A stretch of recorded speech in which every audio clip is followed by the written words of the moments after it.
Ladies and gentlemen, it's time for the final day of action in the Fischer Random World Chess Championship 2022. At the end of these 30 minutes or so, you are going to know who has just won 6 figures and the title of World Champion of Fischer Random. It's Hikaru Nakamura, it's Jan Nepomniachtchi, our 3rd place match. Magnus Carlsen versus Nodirbek Abdusatorov, our 5th place match. Vladimir Fedoseev versus Wesley So, and our match for 7th and 8th place, Matthias Bluebaum and Hjörvar Gretarsson. Before we jump into the games, I want to thank the sponsor of today's video, Surfshark. Surfshark is a VPN, or a virtual private network, which allows you to encrypt your connection to the internet so that you can browse it privately and anonymously. Real quick, I have a question for you. Which of these 2 chess positions would you rather have around your king? Obviously, you would choose this one. Why would you choose that one? Well, your king is more protected, which is one of the central goals of a chess game. You should browse the web in the same way. You should have a layer of protection for your personal information. And a VPN can protect you, for example, when you're trying to log into a sensitive portal, like a bank. This is really important because, for example, recently I traveled and the Wi-Fi at our hotel didn't have any sort of security. Also, be honest with yourself. How many of you like to stream shows? Now, you have no control over the library. One day you log into your account and your favorite show is gone. Its contract expired. But the beauty of the VPN, let's say if you're in the United States, is you can connect to a different country. Let's say the UK, and all of a sudden, your favorite show is back. And as always, my favorite one. You want to travel somewhere? Oh, it's really adorable. You want to take a vacation. Did you know that airline ticket prices will depend on where you are connecting from? Yeah, seriously, if you change your location with a VPN, there's a chance that you get a much cheaper price. Sounds absurd, right? But that's the beauty of using a VPN. Folks, you know the drill. To get started with Surfshark today, click that link in the description. You will get 83% off and 3 free months, which comes out to about $2 a month. And if you hate it, you have a 30-day, no questions asked, money-back guarantee. Let's get back to the video. Folks, we got to begin with 7th and 8th place. Of course, there's going to be timestamps on the video player if you are uninterested, but we had 8 players to begin this event, so we got to look at all the matches. We have Gretarsson, we have Bluebaum. These guys didn't have a great time in the group stage because they were in monster groups. Sometimes that just happens, but they do get a chance at redemption. And in the first round, everybody was playing a similar position with queens in the corner. We've seen it very common to bring out heavy pieces early, and Bluebaum did exactly that. But instead of going to the side, like we saw Hikaru do yesterday versus Nodirbek Abdusatorov, the rook goes back to b8 and development occurs. Guys getting their knights and bishops out in traditional style, as you know you have to, and both guys castling. All right, so both guys castle short, not going the long way. White could have castled long, but didn't want to, I suppose. And then Bluebaum began aggressive operations. Now, he then rerouted the rook and the bishop, regrouped rather, not rerouted, and then played d6 and knight c6 and knight b4. So the knight galloped in. But so far, it's a very tense position. There's really not a whole lot brewing here for either side. Somebody's really going to have to jump kind of past the blockade, you know, and try to get to the other. And look at Bluebaum's maneuver here. Queen to d8, and a couple moves later, a one-way ticket, queen to h4. That is a declaration of hostility, all right? Queen on h4. Now, believe it or not, the engine doesn't like it. It actually thinks that Black's hostility is incorrect. Like, the computer is sitting here like, you have no attack. You have nothing. You are a nobody, okay? Stockfish just isn't ever impressed. But White is not a stockfish. He's a human being. And on his very next move, with bishop to d2, respecting the Black attack, and then playing a3 and allowing Black to now strengthen the grasp, as you can see, suddenly Stockfish is like, wait a minute, this is actually looking pretty good. Queen on g5 and now h5. Another haymaker comes down. Position is looking more and more uncomfortable, but once again, computer is just like, yeah, this is stupid. He's not actually attacking you. White plays king h1, acknowledging the attack. All right, like, I'm deathly terrified of wasps. I hate wasps, all right? And everybody's always like, just don't act scared. And I'm like, that's idiotic advice. You know, like when you're having like borderline anxiety attack or literally and someone's like, just calm down. Like, shut up, dude. It's not that simple, right? So White, this looks like a very potent attack with h4. Apparently, White is supposed to go knight e2 here and just relax, all right? I don't know how easy that is to do. He plays king h1, and the attack rages forward. Now, Gretarsson here sacrifices the exchange because he's like, all right, I'm going to play defense.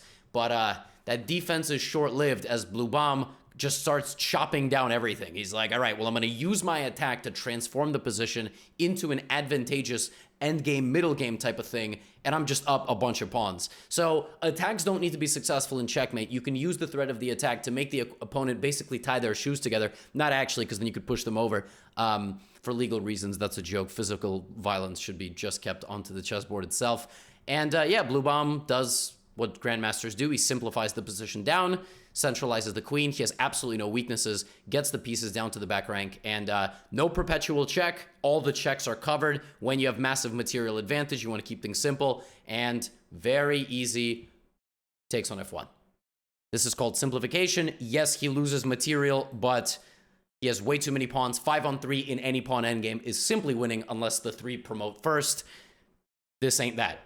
Blue Bomb, very convincing. He had a little bit of I think, a shaky second or third game, but Blue Bomb wins, all right? And he is the 7th place versus the 8th place here.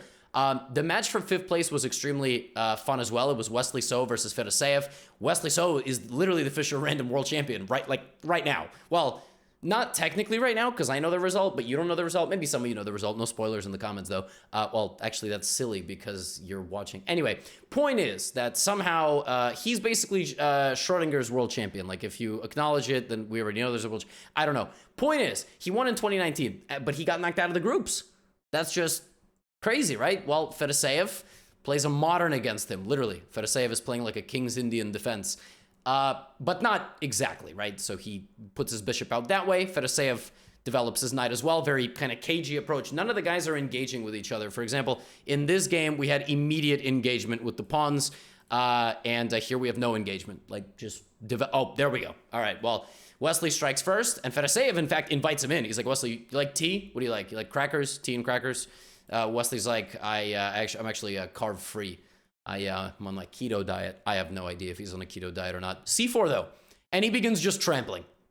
All right, I mean, D5 is on the way, E6 is on the way when you want it, Bishop C3 is on the way. Fedoseev strikes back. Fedoseev, very creative defender. He is not afraid of slightly bad positions. Knight D4, Wesley's just in the driver's seat. All right, Bishop D5.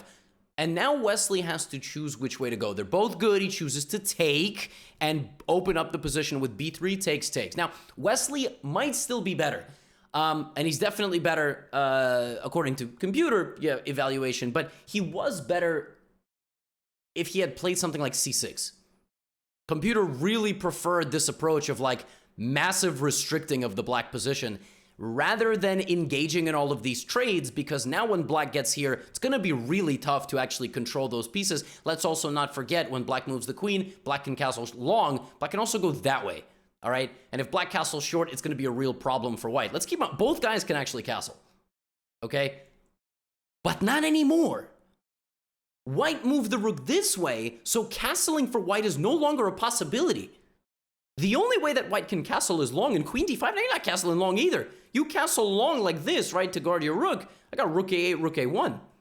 So Wesley opened up his position and lost the right to castle. Now his king stands in the middle, and the chop down process begins. Oh my goodness. Check on a6, the king moves. Check, but block. Fedoseev just blocking the checks. Queen to c2 hits the knight just moves. Knight comes back to b3 to infiltrate, but another chop. And the bishop in the corner hits the king. Oh my goodness. And the game ends with the black king running away to the f7 square via e8.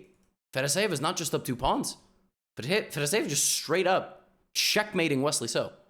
Queen a2, queen b3, whatever white moves, mate is on the way. You can take on b5 with a check. It makes no difference. I'm safe on f7. No more checks. That one doesn't count because it loses a rook.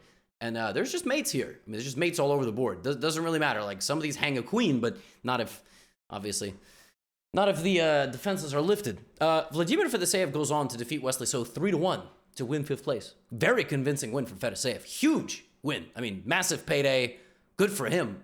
And shocking. Wesley ends up in 6th place out of 8. Rough event for him. I mean, it might be just weird to play a 5th and 6th place match overall. It's just kind of a strange concept. Normally, it's only bronze match. But speaking of bronze match, let's go to the matchup between Nodirbek Abdusattorov and Magnus Carlsen. So, 2 shocking storylines here. Nodirbek was a buzzsaw. He was literally the hydraulic press YouTube channel, just demolishing everybody. Okay, the amount of advertising that I have given to the hydraulic press channel, by the way, just spectacular. And then he ran into Hikaru, who beat him 3-0, zipped him. Like, just different leagues, different levels, not close. Magnus Carlsen, obviously against Jan, started hot, and then I wouldn't necessarily call it a collapse. I mean, Jan Nepomniachtchi is a great player, but will he stop the bleeding? Like, what is going on? We're not used to seeing Magnus struggle. We're just not. Right? Like, we expected him to be in the final. So what's going to happen in this third place match? Well, again, the guys are opening up their queens and rooks. Very common. We've seen this a lot in Fischer Random. Real quick, by the way, if you're 8 minutes into this, you're confused about what's going on. This is the Fischer Random World Chess Championship. So the starting row of pieces is all jumbled, and there's 960 different iterations of that. So some people in the last recap were like, why are the pieces shuffled? I kind of didn't mention that because I don't know. I just was like, well, it's been like a week. But if you're just coming in here, yeah, that's why. Fischer Random, look it up. Pretty cool. So from an early stage in this game, Notjerbeck had a very nice position. I mean, he was putting some serious pressure on Magnus here with you know, the queen, the pawn on b5, the rook on a1. He really had Magnus defending, you know. So we have bishop back to e2. I mean, bishop out to e2, d5, queen b8. Very different type of game, all right? Notjerbeck pressuring on that queen side. Magnus looking to fight back, and Magnus does fight back. Look at this, f5. He's like, I'm not going to get pushed around. I lost yesterday. Doesn't mean I have to lose today, too. Takes. Big trade. All right, now we have would you call this an endgame? It's like right on that border of endgame and middle game because they got a lot of pieces on the board. It's a queenless middle game, let's put it this way. All right, let the dance begin. I mean, this is how Magnus Carlsen makes his bread and butter. Or I don't think he makes either of those things. I think they're provided for him in neat little packages, considering he's probably the wealthiest chess player in the world right now. But I digress. Knight to f4, h4, and king f7. And I mean, Magnus doing Magnus things, right? He's just improving his position. Notjerbeck's got nothing. He just can't break through. But how is Magnus going to break through? Is he even interested in breaking through? Well, Notjerbeck plays b6. Rook b6, rook a7. The pawns have fallen. Now the board will shift a little bit over. Magnus trades, tries to get the rooks off. Notjerbeck is still pressuring him. I mean, he just won't leave him alone. There's nothing here. Black is better. I don't know why Notjerbeck is not the one trying to make the trades. Like, why is Notjerbeck... I mean, does he really think that Magnus Carlsen, the great man, is going to struggle 2 days in a row to defend a slightly unpleasant position? It's -1. Notjerbeck, respect your elders, bro. Respect your world champs, right? Notjerbeck's like, I don't got to respect anybody, Gotham. Shut up. I just want to make it into your recap. And Notjerbeck sacked the pawn. So he's down a pawn. But suddenly, Black's position is disintegrating. Notjerbeck starts chomping down the center. Gets a knight to f5. If you take knight d5 as a fork, and Magnus has the option to repeat moves, Notjerbeck has made it practically difficult for him, though. And this fork, but there's knight d5. Take. If you take, then rook d5, and I was going to attack your bishop. And suddenly... Magnus Carlsen is straight up defending the position. He doesn't have a rook. And not only that, the engine finds a way to hold this, but it literally just takes 2 moves. Magnus gets his bishop trapped. Rook c6. Oh my god. Oh my god. In this position, the world champ had to go king h5, so he had an escape on g4. Or could have played bishop d7 and rook c7. Instead of that, his bishop gets trapped. Rook c6, that's it. He has no squares. Bishop d7, rook c7, or bishop b7, rook c7. Magnus Carlsen just lost again. He's down 1-0. What? Well, let's see what happens in that match.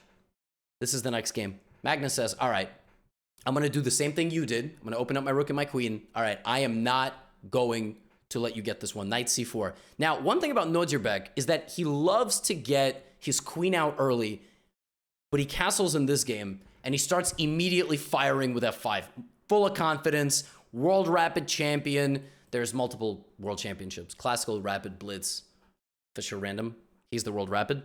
And he's just coming at Magnus with f4, and apparently already has an advantage. Apparently if he plays fe4 and e5, computer loves his position. Computer loves positions very early on in Fischer Random. Bishop b7, all right? Notjerbeck Magnus infiltrates on the queen side, and seemingly is just like completely unimpressed with Black's position, is just going for the pawn on b6.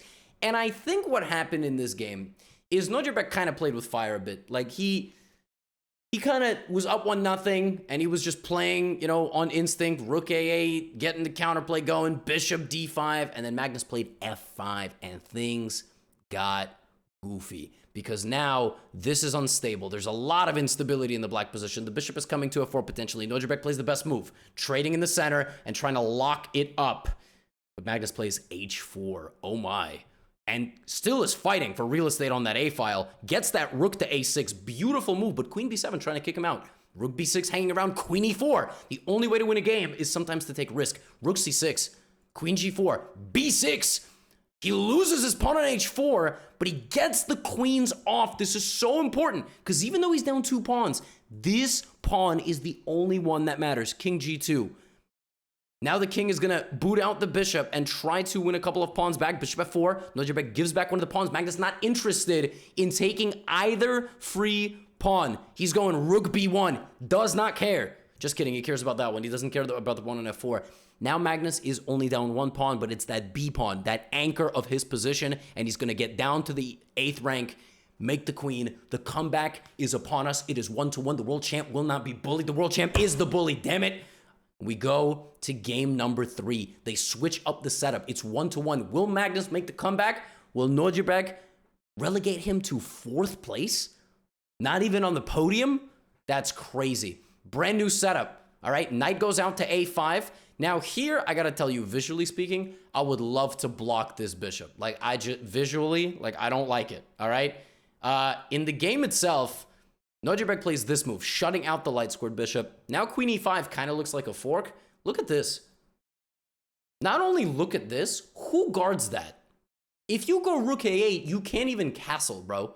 And then I'm going to maybe go f4, d4. Like, I'm going to break down this barrier.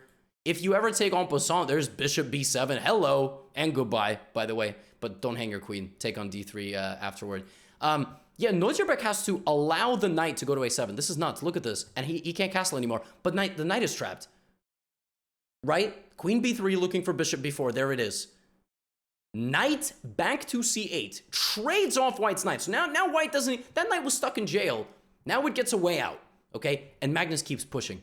And Magnus keeps pushing on d6. And now Magnus moves his king to the other side of the board to begin an attack down the c-file. Queen to a3 hitting the pawn on d6. The king is doing the walk of shame across the board. b3 to get the knight back to c4 and into b6. So Nojabek has to take it. The queen is kicked out. The king is kicked out. The pawn guarding the king has to make a decision. There's nothing you can do. You push, I push. You take, I take. So you go here. I take on d6. I keep it rolling. I keep it rolling and attacking. Knight b4, queen b4. What are you going to do with that lazy bishop in the corner? My bishop is about to get activated. All right? Rook c7 check. d5 on the board.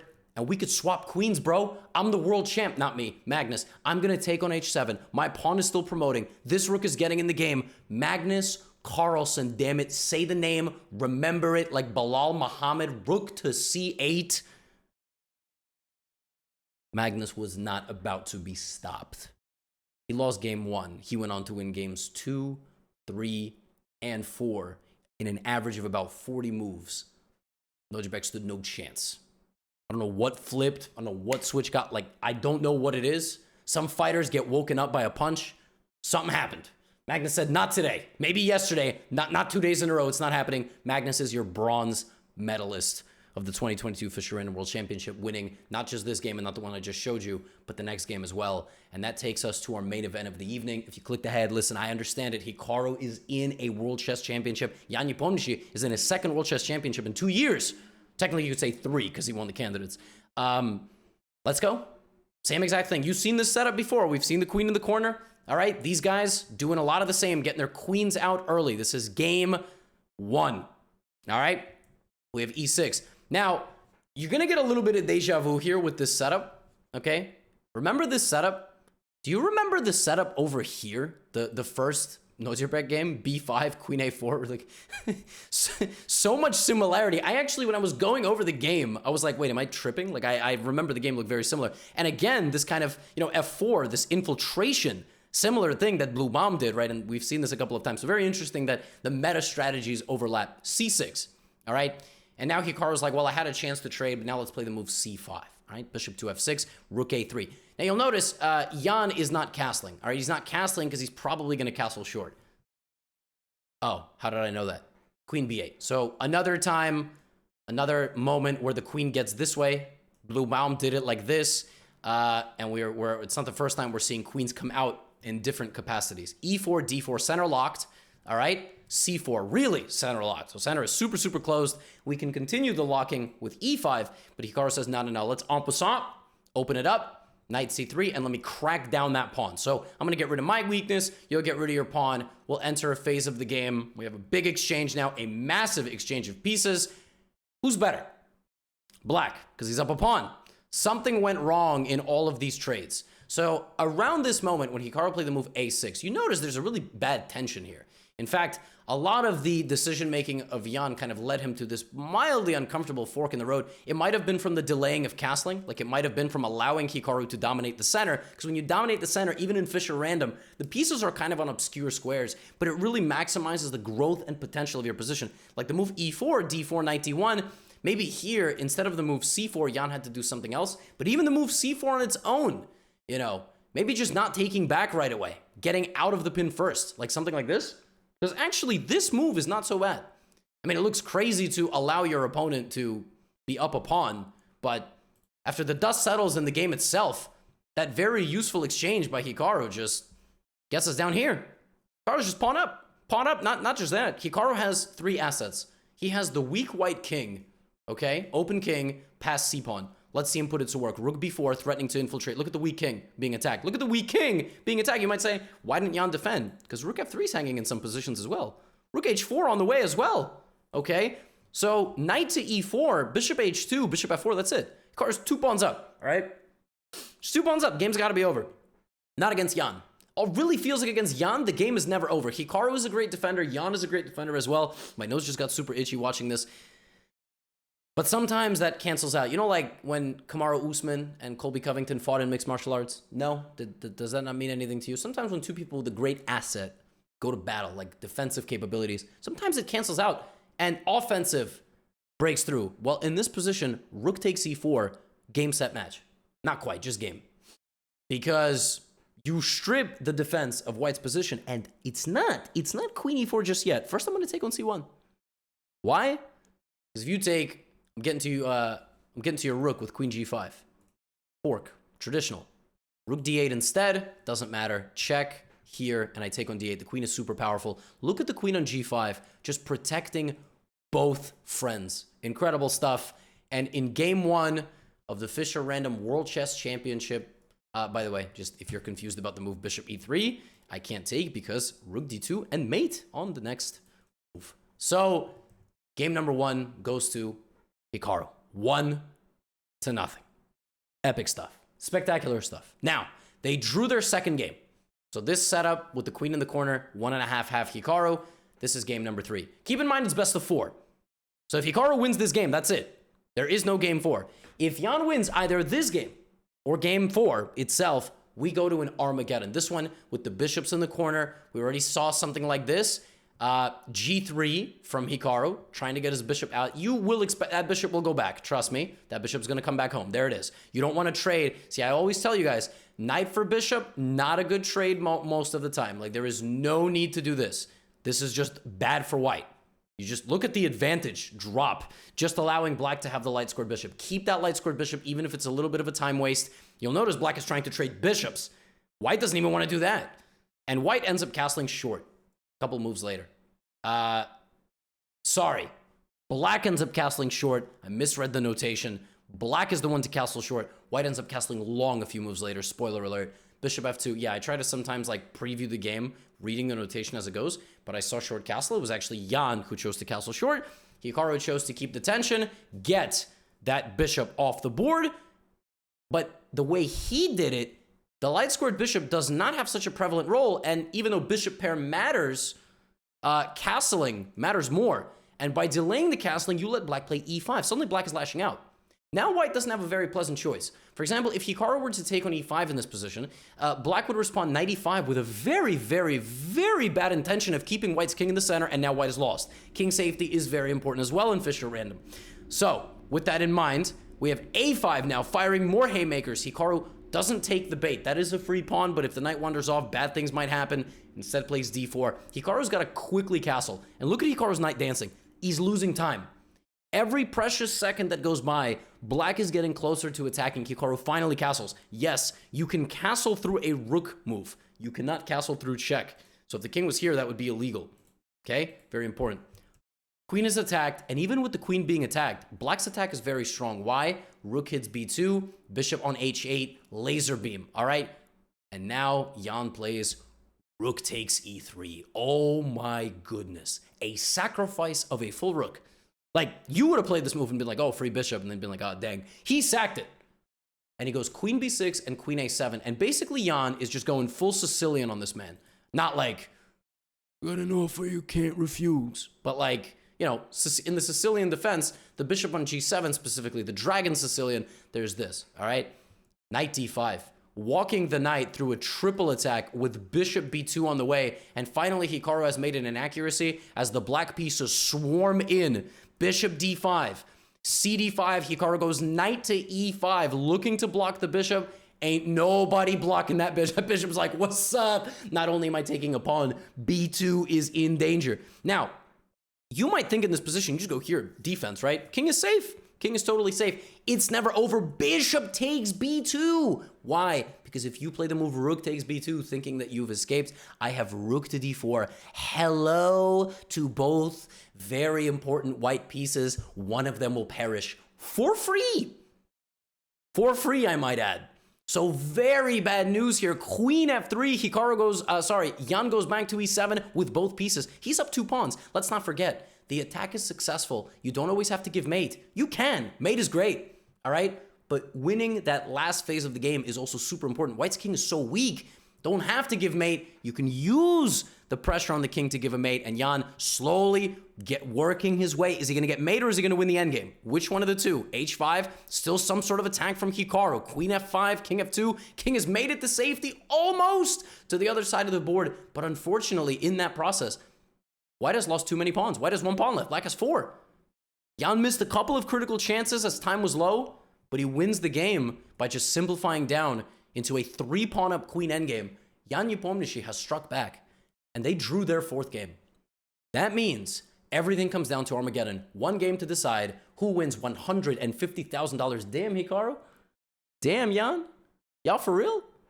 Damn, some of you got to share that prize. I don't know what 2nd place is. One of these 2 dudes is going to go home with $150,000. Who is it going to be? So, to decide who plays white and black in Armageddon, they have to submit a piece of paper. It was the funniest thing. The 2 grown men have to like write on a piece of paper, crowded spectators, and hand it in. And the person who bids lower gets to play black.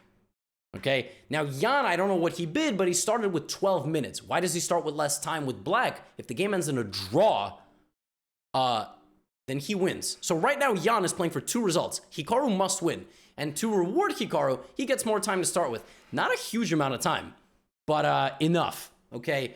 Now, this is the setup. This is a brand new setup. So with bishops in the corners, you can very much expect one of these 2 moves. Yeah, literally. I mean, those, like the dudes just wanted their bishops open. Now you will notice, obviously the king is here. And also in Fischer Random, openings don't matter that much. So meta strategies of certain positions will probably always tiny bit favor white because white goes first, but I mean, I can't say it really makes a huge difference. Now we have f4, f5. Look at the tension. Oh my God. Jan is playing for 2 results. Jan does not care if he wins. I mean, it would be great, but 2 results. So fe5, bishop e5, and now Hikaru plays ef5. One of the bishops is about to die. Who is going to take what? All right. Jan chooses to take this bishop. Now we have bishop e5. So we opposite colors. Okay. So from a very early place, we have a position with imbalance. We have opposite colored bishops. In an endgame, that's a draw. Okay. It's just, but in a middle game, anything but. Now, no queen trade. All right. Because we can't make a draw. We don't want a queen trade. Queen comes out to h5. Queen attacks the pawn. Black defends the pawn. Very imbalanced. Where are the sides going to castle? Hikaru plays knight to e2. Jan gets his other knight out. Rook f1. Okay, well, in this position, white could have castled short, but he would have been castling into a slaughter. So he plays rook f1, which means he's either going to castle long or he's going to play king b2. Sometimes in Fischer Random, the king is actually safe on a walking area. You don't need to castle the king. You could, right? King b7, we see that. And now the position is point 2. Position is point 2, and there's really no way forward for Hikaru. Because if Hikaru plays a move knight to f4, black will trade, okay? And like, you don't want symmetry.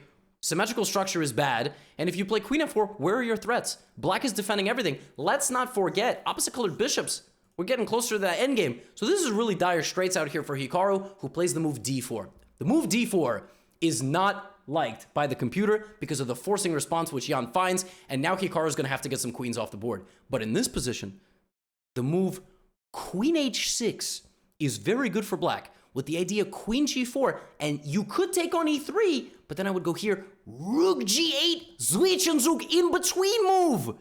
So critical. Now the queen cannot get anywhere close. The queen would have to go somewhere on f5 or something. And at this point, the computer is saying that white has to chuck the queen. Apparently after this, the attack just rages on. So the computer finds this insane idea where black doesn't actually take back, but Jan just snaps the queens off because Jan doesn't need to win. He just needs to draw. So Jan is in Armageddon mode, takes on h2. He's like, dude, I'm chilling here. I'm not even worse. Rook e1, rook f8. And that's it. I mean, Jan's just in cruise control. Absolutely dominant clamp on the position. Hikaru, meanwhile, playing for a win. d5, knight f4, looking to coordinate his pieces. Gets his king out. Jan plays bishop to f3. Hikaru plays d6, offering up the pawn to his opponent to damage his structure and isolate this. Jan says, bro, I don't need all that. I'm going to get the pawn later. Hikaru's like, no, you're not. Jan's like, yes, I am. Hikaru's like, no, I'm going to go to e5 and go for this, and I'm hitting your bishop as well. And in this position, it's very, very tense. Jan takes the bishop. Okay? Jan takes the bishop and does this. This is the way he's offering to play defense. But suddenly, what about his knight? You could play h5 and anchor your bishop, but what about the long-term prospect of your knight on h2? Suddenly Jan's like, wait a minute. I got no moves.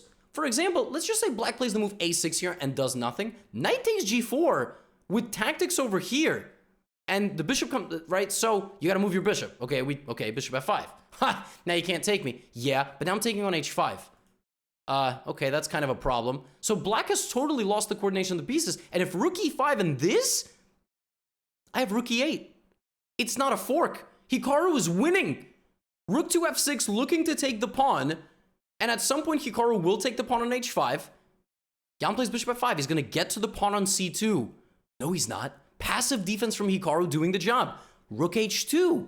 Oh my goodness, Hikaru's just up in exchange. Now, if he can win this pawn, Jan might have some drawing chances. Knight gallops down to the back rank. Oh my goodness, knight d6, knight f6 on the way.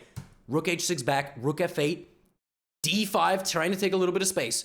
Trying to get the queen's rooks off. Sorry, knight d6, snap that bishop off that board. Snap it off the board. Rook g6 protecting his extra pawn. The black knight can't do anything to white. Rook e2, rook h, oh no. Oh, the pawns are protecting the white king, and the king is safe. The king is safe, and the black king is not. Rook e7, king c5, rook d7 with b4 and rook h5 on the way. There it is, the king has been forced forward. Rook h5 is force mate. There is nothing that black can do. Jan Nepomniachtchi resigns, and Hikaru Nakamura is a world champion. He's a world champion. I believe it's the first time in his career. I don't think Hikaru has won a Blitz or Rapid World Championship. I think he's been very close. This is first time in his life he's a world chess champion. That is incredible stuff. That's what dreams are made of. I mean, just incredible. He was spectacular in the final, clutch when it mattered most, and he goes home with a very, very nice payday of 150 Gs. Now, the world champions of other sports get a bit more. We're working on that. We're going to get him we're going to get him a baseball contract soon. 10 million, 10 years, 300 million or something ridiculous. Listen, massive congratulations to all the players.